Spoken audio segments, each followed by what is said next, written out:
Olá, tudo bem? Como você está? Queremos saudar a todos com a paz do Senhor.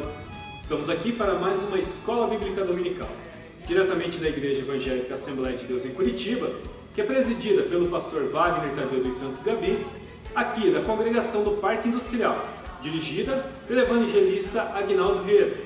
Fique conosco, você é o nosso convidado. Que Jesus é o caminho dos céus. Oh, vem, Assembleia e louvemos ao nosso bom Deus Redentor, pois maior. Já estamos de volta para iniciar a quinta lição da nossa Escola Bíblica Dominical, terceiro trimestre de 2020. Lição essa que traz por título Zorobabel, recomeça a construção do templo. Antes de nós entrarmos nas nossas leituras e entrarmos na nossa lição e conversarmos com o nosso convidado, vamos estar orando, agradecendo ao Senhor por mais esse dia de vida que Ele nos concede e a oportunidade de estar aprendendo da Sua preciosa palavra. Feche seus olhos, ore comigo. Eterno e soberano Deus, Pai Santo e Justo, em nome de Jesus te louvamos, Senhor, e te agradecemos por mais esse dia de vida. Grande bênção é esse presente que o Senhor nos concede. E nesse momento podemos estar aprendendo a Tua palavra. Seja conosco, abençoe a todos que estão em suas casas, Pai, trazendo paz, saúde, alegria e salvação. Em nome de Jesus, envia o Teu Espírito Santo para falar aos nossos corações e que tudo seja para a Tua glória. Em nome de Jesus, amém. Bom, como eu já disse, lição de número 5, terceiro trimestre de 2020, onde falamos sobre Zorobabel, recomeça a construção do templo. Então a gente já vem numa sequência de lições que a gente vê a saída do povo do exílio da Babilônia, voltando até Jerusalém com a permissão, com a autorização para reconstruir o templo, reconstruir os muros de Jerusalém, e finalmente chegamos a essa reconstrução do templo. Mas antes de começarmos, vamos fazer a leitura do nosso texto áureo, que encontra-se em Ageu, capítulo 2, versículo 10 e 18. E diz assim a palavra do Senhor: Ao 24º dia do mês nono, no segundo ano de Dário, veio a palavra do Senhor pelo ministério do profeta Ageu, dizendo: Ponde, pois, eu vos rogo, desde o dia em que se fundou o templo do Senhor, ponde o vosso coração nestas coisas. Temos a nossa verdade prática também, que traz a seguinte reflexão para nós nessa manhã. Sob o poder de Deus, a igreja torna-se imbatível no cumprimento das tarefas que Cristo lhe entregou. Temos também a nossa leitura bíblica em classe, que hoje nós temos ela fragmentada em 3 livros. A primeira leitura está em Esdras, capítulo 5, verso 1 e 2. A segunda está em Ageu, capítulo 1, verso 1 e 12. E depois nós temos uma leitura em Zacarias, que está no capítulo 4, do verso 6 ao 10. Vamos começar por Esdras, que diz assim: E Ageu, profeta, e Zacarias, filho de Ido, profeta, profetizaram aos judeus que estavam em Judá e em Jerusalém, em nome do Deus de Israel. Lhes profetizaram. Então se levantaram Zorobabel, filho de Sealtiel, e Jesua, filho de Josadoque, e começaram a edificar a casa de Deus, que está em Jerusalém, e com eles os profetas de Deus, que os ajudavam. Livro de Ageu. No ano segundo do rei Dário, no 6º mês, no 1º dia do mês, veio a palavra do Senhor pelo ministério do profeta Ageu a Zorobabel, filho de Sealtiel, príncipe de Judá, e Josua, filho de Josadoque, o sumo sacerdote, dizendo: Então ouviu Zorobabel, filho de Sealtiel, e Josué, filho de Josadoque, sumo sacerdote, e todo o resto do povo, a voz do Senhor, seu Deus, e as palavras do profeta Ageu, como o Senhor, seu Deus, o tinha enviado, e temeu o povo diante do Senhor. Zacarias 4. E respondeu e me falou, dizendo: Esta é a palavra do Senhor a Zorobabel, dizendo: Não por força, nem por violência, mas pelo meu espírito, diz o Senhor dos exércitos. Quem és tu, ó monte grande? Diante de Zorobabel serás uma campina, porque ele trará a primeira pedra com aclamações, graças a ela.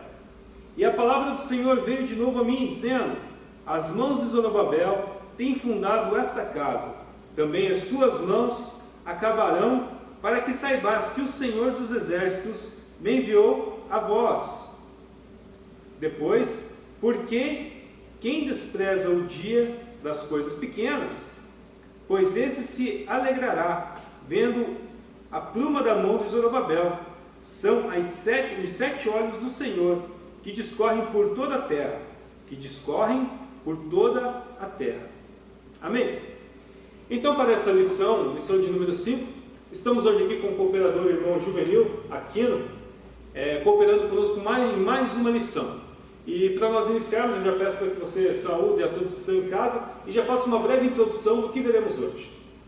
Amém. Pai do Senhor Júlia, Pai do Senhor a todos que nos assistem nesse momento. Como você leu na própria leitura e no texto, a lição inteira, né, o livro já diz que, já comenta para nós que as nossas lições vai ser embasada na reconstrução tanto da cidade, como do altar e como do templo. Nós iremos comentar nessa lição 5 sobre a construção do altar e do templo do Senhor depois dele ter sido destruído a primeira vez. Né, Júlio? Uhum. Então vamos iniciar a nossa leitura. O tópico 1 diz assim: Deus suscita os profetas Ageu e Zacarias. Aqui, antes de nós iniciarmos, nossos irmãos que estão em casa, que estão nos assistindo, Júlio, nós precisamos entender uma coisa, que Zorobabel e Josué, ou Josua, em outras traduções, eles foram impelidos por Deus a voltar para a cidade que estava assolada, que estava destruída, devido à primeira invasão que teve no ano de 500 e... Deixa eu pegar aqui, eu tenho uma colinha aqui para nós vermos. Aqui diz assim, que no ano de 598 a.C., Nabucodonosor veio e destruiu aquele primeiro templo que fora construído por Salomão, que era um templo muito bonito, muito vistoso, um templo assim, grandioso, tanto em construção quanto em magnífico, tanto em construção quanto em aparência. Uhum. E a palavra nos diz assim que após, lá para o ano de 595, 96, Jeremias, no livro de Jeremias, o próprio Jeremias, ele profetiza que devido às constantes maldades e desobediência do povo, Israel e os hebreus seriam levados cativo por Nabucodonosor, e Ezequias, que era rei naquela época, também seria levado cativo. Ele começa a profetizar durante vários meses e vem profetizando para que o povo tomasse atento e se reconciliasse com Deus. Nós vemos, né, pela palavra, que não foi bem assim. Eles não deram ouvido e mesmo assim o povo foi cativo. Ezequias, como diz a palavra do Senhor, também foi cativo e teve toda aquela situação difícil. Durante 70 anos eles ficaram presos, ficaram cativos, de 598 a.C. a 587 a.C. foram levados cativos e ficaram presos lá na Babilônia. E a palavra diz aqui no texto que essa profecia que Ageu profetiza para Zorobabel e para Josué foi depois que eles, através de Ciro, tinham tido a autorização para retornarem, para que eles pudessem reconstruir outra vez o templo de Salomão que fora destruído. Nós vemos aqui que no capítulo 1 de Ageu, no versículo 1, depois levantou Zacarias, e vieram e atenderam ao convite dos líderes de Jerusalém. Mas aqui nós vemos, mas Deus dos céus os enviou. Chegaram de surpresa em Jerusalém e ali entraram em contato com os líderes e também com o povo. Nós vemos aqui essa passagem a respeito de quando Ageu e Zacarias teve a revelação de Deus, profetas de Deus, e foram profetizar para o povo e para animar o povo, para levantar o povo, para que o povo voltasse a ter esperança de ver o templo mais uma vez reconstruído e levantado, para que o povo voltasse a adorar a Deus. E essa lição ela fala sobre que Zorobabel recomeça a construção do templo, né? E na nossa leitura a gente vê falando bastante Zorobabel e Josué, Zorobabel e Josué. No tópico ele vem falando isso. Quem eram esses personagens exatamente? Qual era o papel de Josué na sociedade judaica e qual era o papel de Zorobabel nessa sociedade? Que o tópico 1 vem nos trazendo. Então, quando o povo ainda estava cativo, eles tinham sido levados todos, e incluindo ao povo estava Zorobabel, que era príncipe dos cabeças, um dos príncipes dos cabeças do povo de Israel. Os cabeças das famílias, os chamados, né, pela família, os primeiros eram considerados cabeça. E dentre esses tinha Zorobabel, que além disso, ele fora constituído por Ciro governador. Então ele era um governador, era um príncipe, era um dos maioral, e ele era um governador. Então era uma pessoa importante e influente na comunidade dos hebreus. Então era um homem conhecido e um homem temente a Deus. E Josué também era um homem temente a Deus e um homem conhecido, porque Josué era filho sacerdote. Isso, um era líder político e o outro líder espiritual. Líder espiritual, era filho de um sacerdote muito conhecido, então ele vinha de uma linhagem sacerdotal.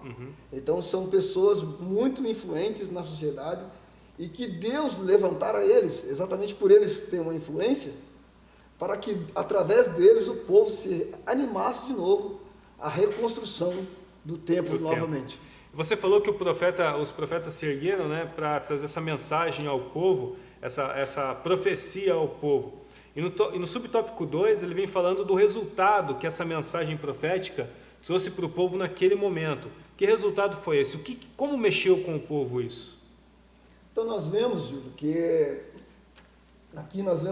quando Deus tinha, através de Ciro, permitido, que Deus já tinha profetizado que outra vez Deus iria permitir que eles voltassem, quando através de Ciro Deus permitiu que eles voltassem para a reconstrução do templo, a Bíblia fala que eles tiveram algumas dificuldades, alguns entraves. O povo que estava naquela região, na mesma região ali do povo hebreus, eles não concordavam com a reconstrução. Eles tinham medo que o povo novamente se reerguesse e fosse uma ameaça para eles.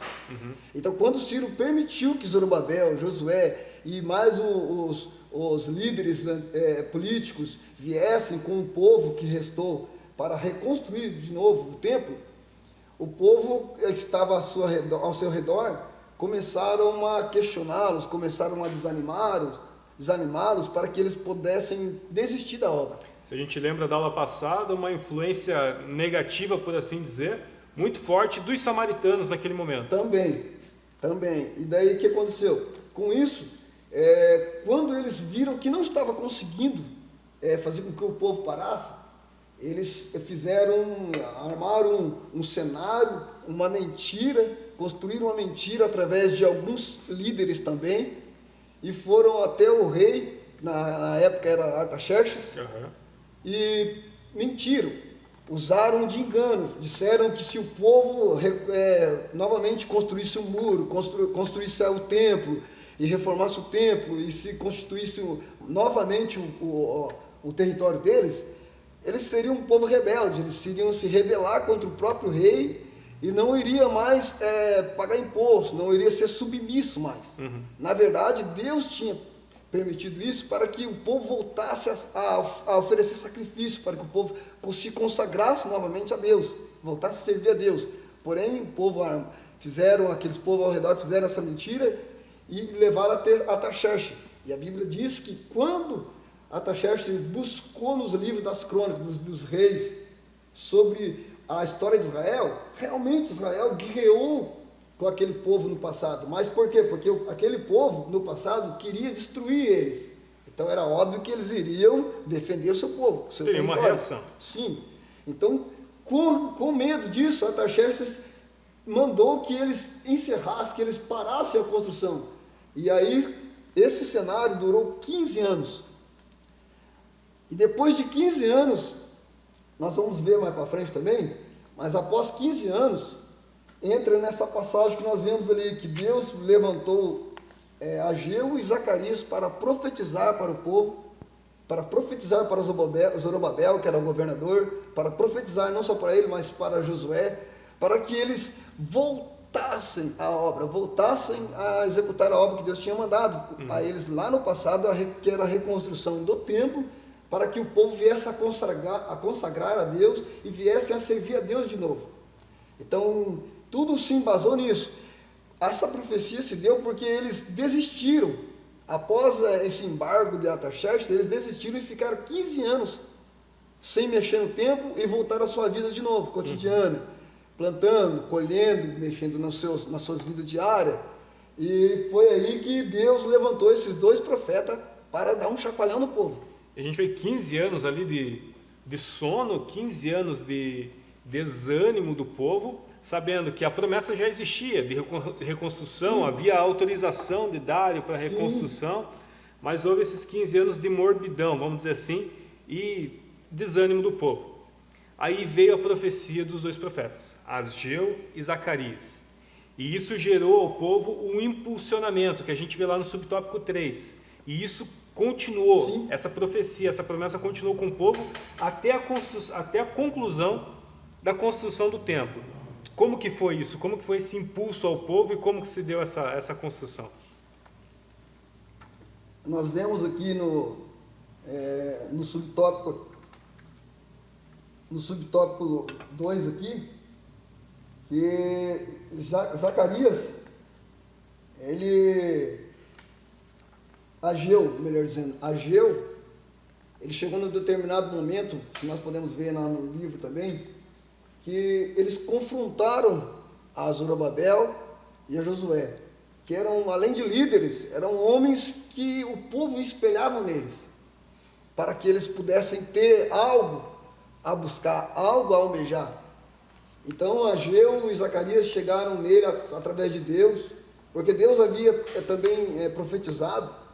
São pessoas que viveram, são profetas contemporâneos que viveram em épocas iguais à situação do desenrolar dessa história, mas Deus profetizou em momentos diferentes, tanto para Ageu impulsionar Zorobabel, tanto Zacarias, após esse tempo de mornidão de 15 anos. E a Bíblia diz que após Ageu e Zacarias chegarem até Zorobabel, eles começaram a observar, chegaram na cidade desprevenido, sem que ninguém o convidasse, sem que ninguém chamasse eles para animar o povo.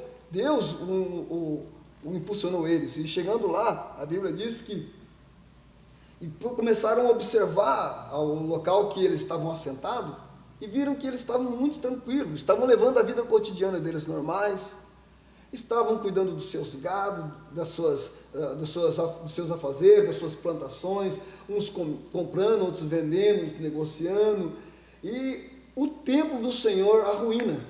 E isso não era agradável aos olhos do Senhor, sim, porque Deus, como nós lemos, Deus tinha dado uma ordem para que eles reconstruíssem. O Ciro tinha permitido eles voltarem para que eles construíssem, mas nós vemos aí que houve uma paralisação, uma mornidão, e através disso Deus começa a falar para eles na Bíblia, se nós vemos, porque eles falaram assim, tudo que vocês plantam e colhem não são suficientes, o salário que vocês recebem é como receber em saco furado. Então Ageu começa a descrever que mesmo eles tendo a vida deles ali cotidiana, diária, tudo que eles faziam não prosperava, e eles não estavam entendendo qual que era o motivo disso. Então Ageu, impulsionado por Deus, começou a mostrar para eles, ora Zorobabel, ora Josué, tudo isso que está acontecendo, de vocês não estão conseguindo prosperar, mesmo vocês tendo tentado levar a vida de vocês, é porque vocês estão preocupados com a vida particular de vocês, cada um preocupado com os seus afazeres do dia a dia, e esqueceram do mandato, da ordenança de Deus, que era a construção do muro, do altar. Eu entendo que o que faltava para o povo era o senso de urgência, né? O senso de urgência. Faziam as suas próprias casas, faziam as suas próprias coisas e esqueciam do que era mais importante, que era o templo do Senhor, deixava de lado. Sendo que isso era o mais importante para que o povo judeu voltasse a ser conhecido e voltasse a ter a sua identidade de povo escolhido do Deus, né? Pai, Deus de Abraão, de Isaac e de Jacó. Precisava do templo. Sim. Né? Naquela época precisava desse templo físico. Sim. Como hoje sim é muito importante, mas nós sabemos, nós somos o templo do Espírito Santo. Com certeza. E só que assim, daí teve algo que acordou o povo, né? Que foi esse ministério profético. Esse ministério profético foi incumbido de acordar o povo nesse momento. E a gente vê ali no tópico 2 que ele já vem falando sobre isso, das manifestações sobrenaturais de Deus no Antigo Testamento. Pode falar um pouco para a gente sobre isso e citar alguns exemplos? Se nós vemos aqui, Júlio, sobre essa questão de manifestação profética, a Bíblia, a revista nos traz um paralelo, tanto do Antigo como do Novo Testamento, a respeito de ministério profético. Então, é uma situação assim, eu trouxe até um subsídio aqui, do nosso querido, já em memória, Antônio Gilberto, que foi consultor durante muitos anos na CPAD, da Escola Bíblica Dominical, que ele diz assim, algo que nós precisamos nos atentar, porque são coisas que elas andam junto, mas são coisas distintas, que têm um significado distinto. O que é um ministério profético e o que é você ser usado em dom de profecia? Então, o ministério profético é exercido através de um ministro dado por Deus à igreja. Então, assim, quando Deus levanta um ministro, levanta tanto ou o anjo da igreja, ou uma pessoa, ele tem essa incumbência, assim como no passado, de instruir o povo, de mostrar o povo, de apontar o erro do povo para que o povo voltasse a ser uma identidade exclusiva de Deus. Então nós podemos ver isso muito bem claro e muito bem definido nessa questão do ministério profético do Antigo Testamento. Nós podemos ver também que profecia é algo que todo mundo pode ter. Então o ministério profético nem todo mundo tem, mas a profecia todo mundo pode ter. Nós podemos ver lá em 1 Coríntios capítulo 14, Paulo dizendo muito bem que todos devem buscar o ministério de profecia, ser profeta, o ministério de profecia, profetizar, todos podem e devem. Porém, profecia, você ter o dom de profecias, não tem nada a ver com você exercer o ministério profético. O ministério profético é algo específico de Deus, para uma pessoa e para a instrução de um povo, de uma nação, de uma igreja. E profecia é quando Deus usa alguém para falar, para comunicar algo para a igreja. Então são coisas assim que o ministério profético, ele tem, a pessoa que tem o ministério profético, ele tem o dom de profecia, claro, mas nem sempre quem tem o dom de profecia tem o dom de ser, escolhido Deus para ter um ministério profético. Ser um profeta. Ser um profeta. Perfeito, Juvenil. E para nós caminharmos para o final, a gente pode ir para o tópico 3, que já é basicamente algo que você já entrou, um assunto que você já entrou do ministério profético. Sim. Mas fale para a gente então sobre essa dispensação, o profeta na dispensação da antiga aliança e o profeta na dispensação da nova aliança. E comentando sobre esses tópicos e sobre esses assuntos, aí já pode entrar com a conclusão também. Ok. Nós vemos aqui, na nossa lição, a seguinte, o comentarista ele foi bem enfático, que ele deixou duas situações. Vamos ler aqui, após ler a gente vai explanar qual que é a visão. O profeta, além de transmitir a mensagem de Deus para o povo, era consultado pelo povo acerca de assuntos espirituais e até mesmo acerca de assuntos materiais. Um exemplo disso, nós vemos em Ezequiel 22. Os anciões vieram a Ezequiel, que era profeta, para que este consultasse o Senhor por eles. Deus, por meio de Ezequiel, lhes respondeu que por causa das suas abominações eles não receberiam resposta. Então aqui nós vemos a questão da visão do nosso consultor, a visão de um profeta, quem tem um ministério profético do Antigo Testamento. Então, como que era exercido esse ministério profético? Deus escolhia alguém, uma pessoa. Nós temos um grande exemplo do próprio Moisés, que foi um grande profeta, um grande líder, não só profeta, que além de ter sido um instrumento indispensável de Deus para que pudesse resgatar o povo do Egito, da servidão do Egito, também foi o responsável por trazer as leis e as ordenanças do Senhor, e as regras do Senhor, que são ordenanças, para que o povo fosse conhecido como identidade exclusiva de Deus. Então, Moisés dispensa comentário. Também temos um exemplo de Elias, que foi um grande homem de Deus também, que foi usado, foi um instrumento de Deus para que pudesse fazer grandes coisas, para que pudesse mostrar o pecado, para apontar o pecado do povo e fazer com que o povo retornasse a Deus. Então, o profeta do Antigo Testamento, ele tinha esse papel fundamental. Todas as pessoas, quando tinha alguma causa, eles traziam até o profeta, e o profeta consultava a Deus, e o que Deus ordenava o profeta transmitia a ele.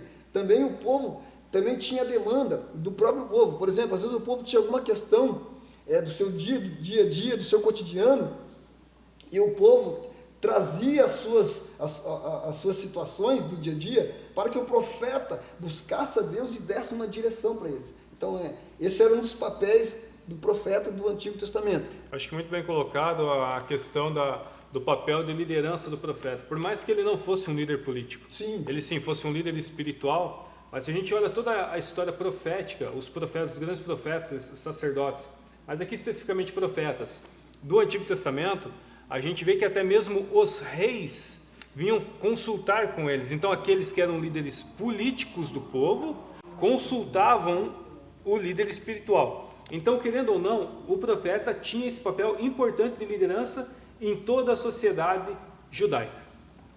Com certeza. Era, em cima do que você disse, era profeta. Deus, a partir do momento que instituiu Israel como nação, Deus deixou bem claro que o povo iria servir exclusivamente a esse Deus. Então, a figura do profeta era uma figura da representação de Deus ali. Então, o que Deus ordenasse, o povo iria fazer. Então, e por isso que o povo consultava o profeta, porque o profeta tinha a palavra de Deus. O profeta, naqueles tempos, a palavra de Deus não é como o dia de hoje. Através de Jesus Cristo, nós temos no nosso coração e nós temos livre acesso. Antes, a palavra vinha ao profeta, e o profeta transmitia a Deus, e vice-versa. As demandas vinham ao profeta e o profeta buscava a Deus. Exatamente. E no Novo Testamento, como aconteceu essa relação, essa dispensação profética? Então nós vamos ler aqui, para que nós possamos entender qual que era a relação. Na dispensação do Novo Testamento, nós vemos a seguinte situação. Entre os dons espirituais está o dom de profetizar. Nós vemos lá em Coríntios 12, 10. Estaria entre as consequências do derramamento do Espírito Santo que aconteceria nos últimos dias, a promessa de Deus. Ter alguém o dom de profecia não significa que seja profeta, aquilo que nós dissemos. O termo profeta designa quem tem o ministério de profeta. Esse ministério de profeta é um ministério da palavra para o qual o ministro recebeu de Deus uma preparação especial do espírito profético. Lemos em Atos 21, 8, 9, que Filipe tinha 4 filhas que profetizavam, e que depois de alguns dias veio à sua casa um profeta Ágape. Então vamos só explicar essa reflexão aqui da lição. Então no Novo Testamento, nós podemos ver aqui, conforme a lição, o profeta não tinha aquela mesma responsabilidade, digamos assim, não era visto, não era tratado daquela maneira como no Antigo Testamento. Ele sim tinha a palavra de Deus, ele sim tinha a responsabilidade de transmitir o que Deus estava ministrando para o povo, o que Deus queria tratar com o povo. Porém, o profeta do Novo Testamento, ele é uma pessoa que ministrava sobre a palavra de Deus principalmente. Era algo que tinha, era alguém que tinha a responsabilidade não só de induzir, de levar o povo, de levar Deus ao povo e o povo ao caminho do Senhor, mas ele tinha a responsabilidade de transmitir uma palavra de direção para o povo. Trazer um ensinamento para o povo. Uma palavra de direção no ensinamento e nas leis do Senhor. Tanto é que nós vemos aqui o exemplo de Ágabo, que foi um profeta do Novo Testamento, que a revista nos mostra. Ágabo foi um profeta do Novo Testamento, e ele, mesmo as filhas de Filipe, como diz ali, tendo os dons de profecia, não tinha nada a ver com o profeta Ágabo. Tanto é que quando Paulo esteve na casa de Filipe, nenhuma delas foi direcionada à palavra de Deus para trazer algo para Paulo. Somente quando Ágabo chegou, que Deus usou Ágabo para transmitir uma palavra para Paulo, que nós vemos mais para frente que Paulo foi preso exatamente em cima da palavra de Ágabo, que era o profeta. Em resumo, no Novo Testamento, a questão, o ministério profético trata-se a ensino. A pessoa tem que quer ser chamado, quer se dominar, se autodominar, dominar. Isso. Não. É dominar que fala? Denominar.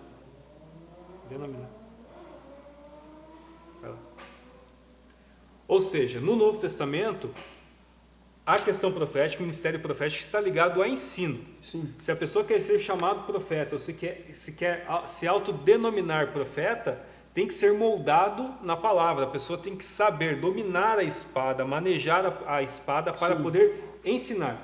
Se não conhecer a palavra de Deus, se não for apto a ensinar, não pode ser chamado profeta.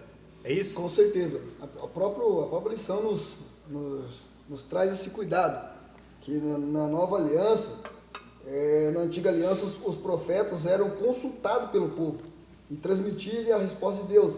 Mas a Bíblia nos disse, que os profetas duraram até João, segundo o Antigo Testamento. Sim. Baseado no Antigo Testamento, os profetas foram até João. De Jesus para cá, o novo pacto, a nova aliança, nós temos Jesus como o único mediador. Então, assim, não podemos ter em mente que nessa nova aliança, a figura de um profeta como um mediador. As demandas que eu quero, que eu preciso, eu vou lá no profeta e busco, o profeta vai consultar a Deus e Deus vai trazer. Não preciso de oração, vou no pastor, preciso de alguma palavra, vou no pastor, preciso de conselho, vou no pastor. Não, vai a Deus. Sim. Vai a Cristo. Com certeza. Vai a Cristo. Inclusive aqueles que se intitulam, porque tem o dom de profecia, se intitula profeta. Então nós temos que tomar o cuidado quanto a isso. Porque ter o dom de profecia não significa que você é profeta. Perfeito, Venil. Muito obrigado, muito boa lição, muito esclarecedora. Eu vou pedir para você, para que conclua para a gente e já ore por todos os irmãos que estão em casa. Amém. Vamos trazer o que a revista nos aponta, que é uma instrução muito importante. O que a revista nos aponta? Ela diz da seguinte forma,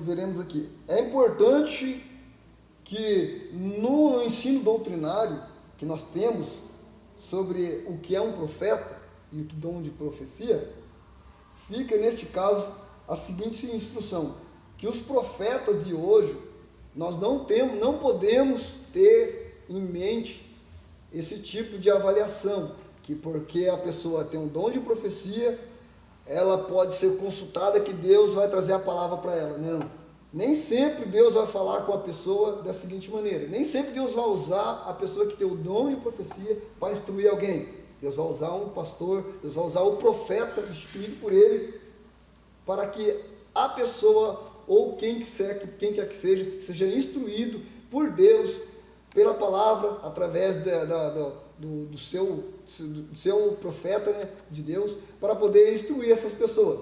E a Bíblia diz assim, uma instrução: não mandei a respeito daqueles que se intitula profeta, não mandei os profetas, todavia eles foram correndo, não lhes falei a eles, todavia eles profetizaram.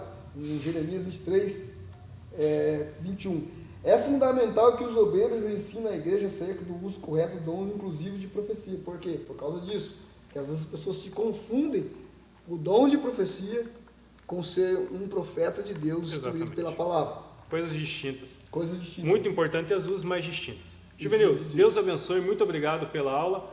Vamos estar orando. Eu peço para que você ore por todos os irmãos que estão em casa, pedindo para que o Senhor venha abençoar o dia de cada um. Vamos nossa cabeça e oramos a Deus. Senhor Jesus, agradecemos ao Senhor por esse momento que o Senhor tem nos dado, de estar aqui, Senhor, falando um pouco, Deus, daquilo que o Senhor tem nos dado. Que a todos os irmãos que estão nos acompanhando, que vão nos acompanhar, Pai, possa ser abençoado através, ó Deus, dessa lição. Que possa ter entendido, Senhor, o significado da Tua palavra.